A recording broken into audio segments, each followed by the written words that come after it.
sorry for my voice, but I have never seen anything like it. The game over. You believe in miracles? Yes! Unbelievable. Hey, thanks for checking out the podcast. I know there's a lot of links, a lot of places that you can go to get your content, so clicking on us means a lot. So thanks a whole bunch. So we're breaking down the NBA All-Star Game. This is probably, if not one of the best All-Star Game of my lifetime. You know, you spend the last, let's say, 15 years watching the NBA.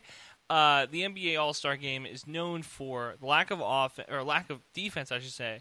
Too much offense. It is a cotton candy version of what NBA basketball is. And, you know, to be fair, a lot of fans, younger fans, really enjoyed it. It only seemed like the older fans didn't like the high-flying alley-oop dunks and the off-the-backboard dunks and the three-pointers that we got the last 3 years. But I will say this. The NBA got it right. Rescheduling and kind of defining this NBA All-Star Game and this entire weekend, to be completely fair. So Team LeBron wins the All-Star Game on a free throw by Anthony Davis in his home city. That means a lot. Kawhi Leonard wins All-Star Game MVP, or the Kobe Bryant All-Star Game MVP. We're going to get into that, why that means so much. But first, I want to talk about the skills challenge and the dunk contest that occurred on Saturday night. So Saturday night, we have the dunk contest, and again, Aaron Gordon gets cheated, robbed, bamboozled out of an award. And now this is where you've gotten about 24 hours to close to 48 hours of this, the conspiracy theory against Dwayne Wade, that Dwayne Wade rigged this All-Star game to help his guy win. I don't buy it. I don't think that that's like that big of a deal, but because I am a tinfoil hat fan, because I'm a fan of NBA and sports conspiracy theories, I'm going to buy into it even more. I'm going to take it to another level here for you. So the whole conspiracy is that Dwayne Wade was supposed to give him a 10, gave him a 9, ended up costing Aaron Gordon the slam dunk crown. My conspiracy is that it even runs deeper than that, because if you remember, what team does Aaron Gordon play for? The Orlando Magic. So you get an even deeper kind of dislike. Because, like it or not, and I don't think anybody outside of the state of Florida will tell you this, but I've always kind of felt this way. There's a little bit of a baby rivalry between the Heat and the Magic. And it never really is able to completely come to full fruition, because the years that the Magic were really good with Dwight Howard and that gang that they had over there in Orlando, the Heat were kind of so-so. When the Heat got the Heatles and LeBron and Chris Bosh, the Magic did not have the pieces to compete with that team. So we never got to see a really good playoff series against the two. But I've always thought that the Magic and the Heat had a kind of weird rivalry, and I think that even plays a part into it. So I said that I thought that Gordon was going to win the dunk contest. That didn't happen. I said I thought Dinwiddie was going to win the skills challenge. Bam Adebayo wins that. That didn't happen. And I thought that Devin Booker was going to win the three-point contest. I thought he was going to let it rain down. And he had the best chance out of them, I think. He did incredible. I thought for sure he was going to win. Then Buddy Hield stepped it up, and he won the three-point challenge. So I went 0 for 3 on Saturday night with my predictions. Not a happy camper. So we come into the Sunday night game, and I fully anticipated my prediction of Team LeBron winning was going to fall all over itself, and it almost did. There was a time there when I was very concerned, I was very worried that my All-Star Game prediction was going to fall flat on its face, and that I was going to go 1 for 5 in predictions for the All-Star weekend. I said Team USA was going to beat Team World, and they were able to do that. But for the most part, I thought for sure that this was going to be a very crappy weekend for me when I was predicting people. And to be fair, I predicted that LeBron was going to win the MVP. I thought that he had the best chance. You come into Chicago, they rename it after Kobe Bryant. I really liked his odds to win it. I picked Devin Booker was like my dark horse second pick, because I thought that the team was very well put together, and if he hits some threes down the stretch and kind of just extends the lead, he ends up with like 25, 26 points, that they could give it to Devin Booker too. And also, I like that he and Kobe have the same type of footwork. I think that he's got the Mamba mentality, not so much on defense, but offensively, he's got the Mamba mentality for sure. But the All-Star Game MVP goes to Kawhi Leonard, deservingly so, I might add. I'm not a big Kawhi Leonard fan. I'm not a big fan of the way that he carries himself. I think that he's kind of a phony, kind of a fraud. But you have to give him some credit when he hits 8 3-pointers in the All-Star Game. And this is the second most 3-pointers made in an All-Star Game. Paul George set the record with 9 a couple years ago. But he ends up the game with 30 points. The next leading scorer on Team LeBron was, of course, LeBron James, who shot 9 of 20 from the floor, 2 of 10 from 3. And before we get too much into Kawhi and why this matters so much that he won the MVP, I want to give LeBron some credit because he played very well for a guy that's in his 16th season. I can remember very, very, very well LeBron playing against Dirk and Tim Duncan and Kobe in their older years, 16, 17, 18, going to the All-Star Game.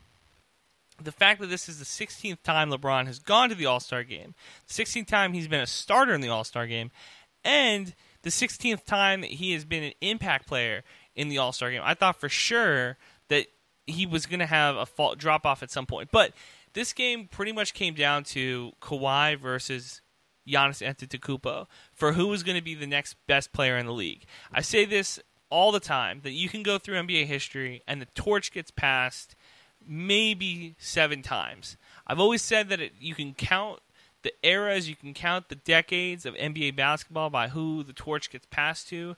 Of course, Jordan and Kobe and Duncan and LeBron, just handing it down, generational talent after generational talent. And while I think that LeBron is going to have that same, and this is similar to, I think, Michael and Kobe, in that he's not going to hand the torch over willingly. I think it's going to have to be ripped out of his hands. But missing the playoffs last year was a very big indicator on the downslide of LeBron. And granted, it's not completely his fault. The team that he had was very young. He had his first real significant NBA injury, that hip flexor. So it's not all on him. But missing the majority of the season last year and getting knocked out of the playoffs in late May out of playoff contention, that hurts. It just does. I don't think that there's much of a way that you can sugarcoat it. So this game, we thought coming into it, we were like, this is Giannis's team that he built, that he picked. On paper, it should not be a team that's going to be competing with Team LeBron. Team LeBron has guys like Harden and Luka who can score from anywhere on the court. He's got guys like Anthony Davis, himself, Sabonis, who are able to play very good defense. And he's got guys like Westbrook and Chris Paul who can really move the rock around. And, of course, Kawhi Leonard, who is the best player on the planet right now. But you look at Giannis's team, and you thought to yourself, okay, he's got some talent, but this is going to be a team that he's really going to have to carry himself. He leads his scorers with 21 points. Rudy Gobert off the bench in 19 minutes scored 21 points for Team Giannis, which is outstanding. When he got voted to be an all-star player, period, I kind of got a kick out of it because last year he didn't get voted in, and he cried about it. And I thought that, in an era where we were kind of giving men, and especially pro athletes, the chance to really show their feelings, and we try not to ridicule them, I thought it was kind of goofy for him to be crying about missing the All-Star game when it's an All-Star game. It's a fan vote. It's an assistant coach's vote. And, when you're a defensive-first guy in a game that every year for the past 15 years has been very offensive-focused, it makes sense that you miss the All-Star game every once in a while. So his first All-Star appearance, he has 21 points. It was really fun to watch. He played really good defense. Defense in this game, by itself, very noteworthy. If you miss the game, you just look at the score, you're thinking to yourself, 157 to 155, Zimmel, that's not a good defensive game. But when I tell you that you could see the effort, you could see the trying, listen, Kyle Lowry got 2 offensive charges that he was able to finagle out of these refs. Do you know how hard it is to get an offensive charge call in the regular season, let alone in an exhibition game in the middle of the season, that he's getting offensive fouls drawn? This is incredible. I really did think that there was a level of effort that I had not seen in a very long time. You can go back and you can go watch the old All-Star games. That is one of the games that you will always be able to find on YouTube. The old All-Star games from the 70s and 80s for sure. And then the 90s and 2000s, a little bit harder to find, but they're there if you look. You can see that the effort is there on defense for a lot of these players. The Michael Jordans, the Allen Iversons, the Shaquille O'Neals, who care about the defensive side of the ball. You can see it in the All-Star game. The steals, the hard fouls, stuff like that. In this game, not so much the hard fouls, but in the fourth quarter, it was very competitive. There was foul calls. But for the most part, guys stayed in front of their defensive guys. The second and third quarter were a little bit of touch and go when we talk about defense. I'm not saying that there was like Dikembe Mutombo and Gary Payton out there, but the game for a total, I would give it a good, solid B- on the defensive side. Offensively, of course, A+. Trae Young hit an incredible half-court buzzer beater to end the first half to give Team Yanis a 9-point lead going into halftime. And at that point, I was thinking to myself, because Team LeBron wins the first quarter, which is $100,000 to the charity that his team is representing. And I'm thinking to myself, they finished that first quarter, it is 53-41. And I'm thinking, if this bench comes out for Team LeBron and really puts their foot on their throat, and this gets to be a 20-point game or at least a 14-point game, and then, of course, the way that the rules work is that you have the score that you're aiming for, which was 157 in this game, because you take the final score of the first three quarters, whatever the point differential is, and you add 24 to it, right? So if, say, Team LeBron has 100 points, going into the fourth quarter, the target score is 124. Okay, so I'm thinking to myself, man, Team LeBron, the second unit comes out and puts their foot on Team Giannis's throat. This could be a really boring second half. The first part of the All-Star game with the introductions, with Common rapping everybody's name, I thought that was it was cool. But at the same time, I kind of was just looking for basketball to be played, and it took them an hour almost to get through the preemptive national anthem and the intros and the song. It felt like it took a really long time, that first 45 minutes getting into game time. But once I got into game time, it was fun to watch. Defensively in the first quarter, it was a little bit, in the first 5 minutes, I will say, there was good defense being played. So we go into halftime. Team Giannis is up by 9. I'm thinking, damn, this is a really big turn of events. This is a good swing. Chris Paul threw down a dunk in the second quarter, which I think all of our jaws were on the floor at that point, that a guy that is getting up there in age, I think he's 35 now, getting up for a two-hand slam in an All-Star game, nevertheless, pretty incredible. Pretty incredible. So, coming into the halftime, 9-point lead, thinking to myself, okay, if Team Giannis can continue to move the ball the way that they have been doing, Giannis has been doing an incredible job down low, Kawhi had already hit a couple threes, but I was thinking to myself, okay, LeBron probably is not going to have this guy. Frank Vogel is the head coach of Team LeBron. I'm not thinking that Team LeBron is going to be playing Kawhi very much in the third quarter, or maybe even in the fourth quarter if these things kind of slide away, because Kawhi is the prince of load management. So I'm thinking, okay, 9-point lead. If I was a gambling man, I would say Team Giannis probably should walk away with this. Giannis played an incredible 31 minutes of this game, which, to be completely fair, that says something to me. That this is a guy that's an ultra competitor. And in a night where, an entire week, we should say, that was kind of honoring Kobe Bryant with the tributes and the roses and the just renaming the trophy after him, just the entirety of this week kind of being dedicated to Kobe, it did make me feel very good to see a guy like Kawhi, who's very defensive-oriented, and a guy like Giannis, who's very defensive-oriented as well. You talk about in the fourth quarter, the call that was it was reviewed, but everybody in my apartment that was watching the game knew it was a block right away, where Giannis is able to kind of have the chase-down block on LeBron. He'd LeBron in that sense. And I don't think there's a whole lot of guys in the league who, in an exhibition game, even if it's for $100,000 to charity, I don't think they're trying to block LeBron James off the backboard the way Giannis was.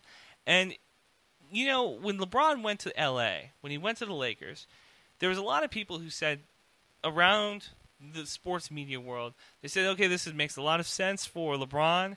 He's going to L.A. He wants to live in L.A. He wants his kid to play in L.A. Okay, this is great. He's playing for the Lakers. Yada, yada, yada. But there's a group of us who was thinking, Giannis is really good. And LeBron's the type of dude that can look around the league and know, hey, I need help. I need to figure out how I can continue to stay on top. LA's got some young bucks that we can kind of trade for another superstar if we need to. So that's on the table. And this Giannis guy could be really good. I don't think any of us knew Giannis was going to be this good this quick. But there's a couple moments in this game where it was Giannis versus Kawhi. And, of course, immediately everybody goes back and thinks to the playoff series against the two, where the Bucks won game 1 and 2, and then Toronto was able to win the next 4 with a very decrepit Kawhi in the Eastern Conference Finals. And to be fair to Giannis, I think he's better now than he was last year. But this game showed me, at least, and I get it, it's an exhibition game, and I get it, that there was a lot of very open threes that Kawhi made where he scores his 30 points. But I don't think you can come out of this game and not think that Kawhi is the best player on the planet right now, currently. I'm a big LeBron guy. I'm always going to be a big LeBron guy. I love the way that he's been able to carry himself. Has had 0 scandals. Has had 0 issues off the court. On the court, he has been nothing but a showman. He's done nothing but win.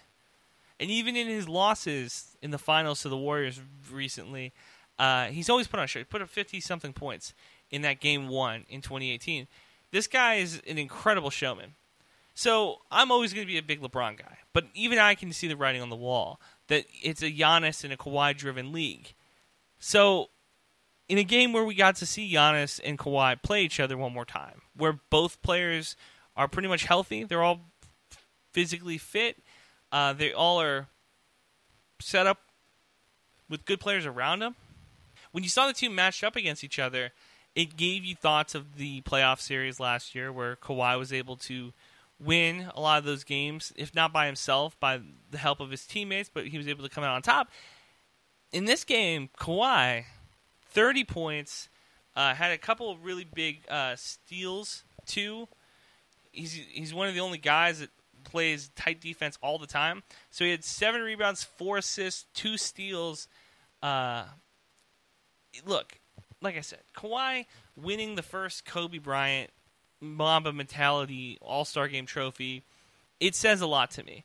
That this is a guy who came in the league right around the same pick as Kobe. Kobe was 13, Kawhi was 11. He goes to a team like Charlotte, like Indiana, gets traded to a dynasty, LA, San Antonio, comes in the league and immediately is able to make an impact. Kobe was coming off the bench. Kawhi was able to kind of start as a 2-3 guy. Kobe had Shaq and was able to kind of ride him to a couple rings. And, he filled in a role that was needed on the Lakers team. And he didn't shy away from big moments, neither did Kawhi. I'm just saying that there's a lot of parallels between the two. Both of them very good defensive players. And I think both of them are going to end up with one MVP at some point. I don't think Kawhi's going to win it this year, but there's going to have to be a come-to-Jesus moment with this guy in the next 2 or 3 years. That even if he's only playing, say, 70 of the 82 games, 60 of the 82 games, that he needs to be the MVP of the league. Because this guy is an undebatable talent. There's not anybody that you can argue with that this isn't one of the, if not the best player in the league. And winning an All-Star Game MVP doesn't always mean that this is like the biggest guy. Like Chris Paul has one, Kyrie has one, Anthony Davis has one. It's kind of like who shows up on the exhibition night, who's the brightest star of the stars. But in Kawhi's case, in a game that had a very good defense and a system that really worked, the reformatted, that really made, I think, the game more intense and more fun to watch. When there was things when the game was on the line, I was talking to my friends. I said, look, if out of this timeout, because I think it was 154 154, 155. It was 155, 156. Team LeBron had. They just needed to score 1 point to win the game. I said, look, if I'm Team LeBron, the first guy I go to is Kawhi because he's got the hot hand. Next guy I go to is Harden. Next guy I go to is LeBron, then Anthony Davis. And they went to Anthony Davis. He shoots the free throw. They win the game. But I'm thinking to myself, like, no, Kawhi has the hot hand. It makes the most sense for him to take the last shot. And, again, on a team with LeBron, Kawhi Leonard's potentially taking the last shot. I think that says something. So, All-Star Game as a whole, it worked this year.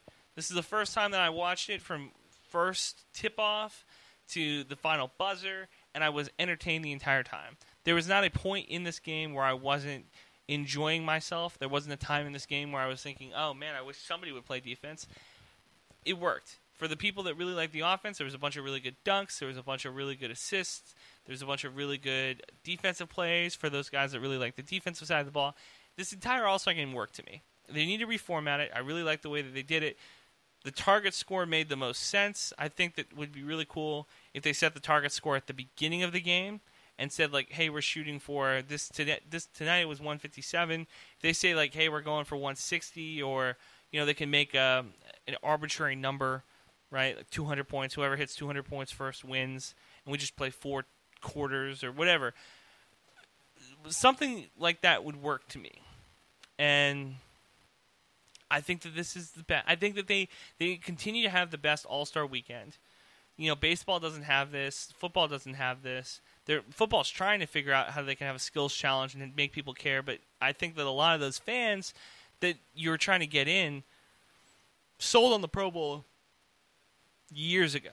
Okay? Years ago they sold out. Baseball, I don't love how everybody's represented. I know a lot of fans really like that, I have at least one representative from my team that gets to go. I hate that. I want the best players there. I want the most competitive players there, and I don't feel like they're playing for anything. I know a lot of people didn't like them playing for home field advantage in the World Series.